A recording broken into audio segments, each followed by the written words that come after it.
Assalamualaikum warahmatullahi wabarakatuh. Halo sahabat kita, apa kabarnya? Semoga dalam keadaan sehat walafiat. Bertemu lagi bersama saya Dr. Abdullah Sali di channel After Gitan Education.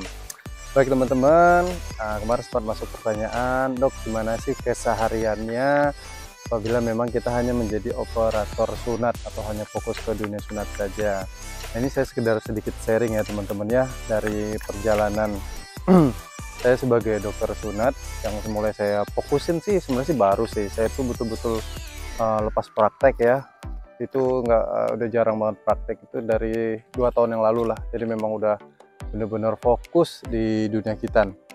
Nah ini kita sedar bercerita ya, mungkin jadi untuk motivasi kita juga, itu juga teman-teman yang baru memulai biar lebih semangat lagi ya untuk menekuni dunia sirkumsisi. Nah biasanya sih keseharian untuk seorang operator itu ya tergantung jadwal ya teman-teman ya. Nah misal di luar musim sunat itu jadwal sih ya sebulan itu ya paling bisa sampai 20-30 ya, karena rumah sunat masih proses berkembang. Nah mungkin untuk rumah sunat teman-teman yang udah rame mungkin sehari bisa sampai 10, bisa sampai 20. Nah kalau di After Gitan sendiri sih ya alhamdulillah sih ada ya, pokoknya ada aja. Nah jadi seperti biasa ya, subuh bangun ya, sholat subuh ya kan, terus lihat jadwal. Paling cepat biasanya jadwal kita buka dari jam 6. Nah dari jam 6 itu biasanya sih udah ada ya kan, ya paling sih kalau di luar musim itu 2-3. Nah jadi start jam 6 bisa sampai jam 6, jadwalnya jam 7 sampai jam 8 ya. Biasanya sih saya maksimalkan kalau pagi itu hanya sampai jam 10. Nah jadi setelah jam 10 kelar jam 11 udah pulang ke rumah teman-teman. Pulang ke rumah bermain sama anak ya, sama anak, membantu ya pekerjaan rumah. Nah, jadi lebih fokusnya seperti itu aja sebenarnya di rumah. Ya alhamdulillah sudah cukup ya, karena memang apabila teman-teman tekuni dengan baik ya kan, teman-teman betul-betul paham ya bagaimana kita bisa memaksimalkan skill di dalam diri kita, khususnya untuk sunat ini bisa menjadi ya pemasukan yang saya rasa sih cukup ya, cukup, insya Allah sih cukup. Nah, apabila ada jadwal-jadwal dadakan, biasanya contoh untuk anak yang primosis atau ada rujukan dari dokter anak ya kan untuk segera ditanganin, biasanya sih ya bisa kita nyunatnya sore ataupun malam.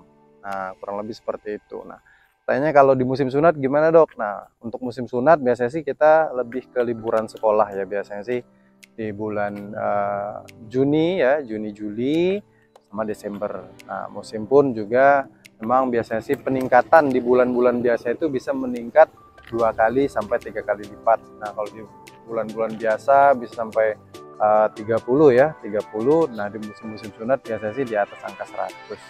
Dan itu untuk rumah sunat yang baru berkembang. Nah teman-teman saya lihat ya rumah sunat yang sudah lama ya berkembangnya, tentu angka kunjungan pasiennya tentu lebih banyak. Nah artinya apa, memang ya kita harus maksimalkan ya skill di dalam diri kita ya. Halo Kak Asya, sapa dulu dong om-omnya. Hai ya. Jadi ya seperti ini ya teman-teman ya, saya sambil ngasuh ya. Jadi ya habis sunat pulang ke rumah ya fokus saja gitu. Jadi memang kalau teman-teman ingin betul-betul fokuskan di dunia sirkumsisi itu insya Allah sih saya rasa cukuplah pemasukannya seperti itu. Nah itu untuk menjawab pertanyaan teman-teman kemarin, gimana kesehariannya kalau lagi kosong atau lagi sedang tidak mengisi seminar-seminar. Nah paling kalau seminar-seminar biasanya sih di luar musim sunat. Di luar musim sunat contohnya mulai startnya nanti Agustus ya, biasanya kita udah mulai ke kota-kota untuk ngisi-ngisi pelatihan ya. Nah biasanya sih juga saya mengisi keseharian nih dengan olahraga. Nah ini kebetulan teman-teman saya baru mau latihan memanah. Nah gimana teman-teman bisa lihat ya. Nah sih ya karena waktu kosong jadi kita coba melakukan aktivitas. Jadi olahraga itu wajib ya. Olahraga itu wajib dilakukan karena apa, untuk menjadi operator sunat tentunya juga pada saat musim sunat kita membutuhkan fisik yang ekstra ya, karena berdiri ya, kadang kita berdiri terlalu lama, tentunya kita membutuhkan ya otot-otot pinggang yang kuat ya. Jadi kita harus olahraga. Baik teman-teman, saya akan latihan memanah dulu ya, nanti boleh saya share ke teman-teman ya. Memanah itu sunnah ya insya Allah ya. Jadi kita cari olahraga yang berpahala insya Allah. Oke teman-teman, ikutin ya bagaimana saya latihan memanah.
Oke, alhamdulillah teman-teman. Nah, seperti itulah tadi keseharian saya ya. Jadi mengisi waktu sama anak dan olahraga, dan saya baru belajar memanah ya teman-teman. Ya, habis itu ya istirahat ya, istirahat sore seperti biasa. Paling tetap fokus ya. Saya memang lebih fokus ke untuk mendidik anak, menemani anak di rumah. Jadi ya waktu-waktu kosong gitu itu bisa dimanfaatkan dengan baik seperti itu. Oke teman-teman, insya Allah sih kita akan yang seperti saya bilang sebelumnya ya, kita akan melakukan podcast tur keliling kota. Nanti insya Allah tur Juli kita akan ke Malang. Insya Allah kita akan silaturahmi ya ke beberapa operator sunat ya, senior-senior kita yang berada di Jawa Timur. Insya Allah agar kita bisa mendapatkan ilmu-ilmu baru ya, update-update baru terkait apa yang belum kita ketahui di dunia sirkumsisi ya. Karena memang dunia sirkumsisi ini terus berkembang. Nah, jadi kita sebagai operator memang harus betul-betul keluar dari zona nyaman. Artinya ya teman-teman mungkin yang baru tahu beberapa metode, mungkin harus belajar lagi beberapa metode yang belum kita ketahui. Dan ingat, setiap operator, setiap guru-guru kita itu juga mempunyai trik-trik tersendiri. Nah, itulah tugas kita ya sebagai operator kita yang haus ilmu.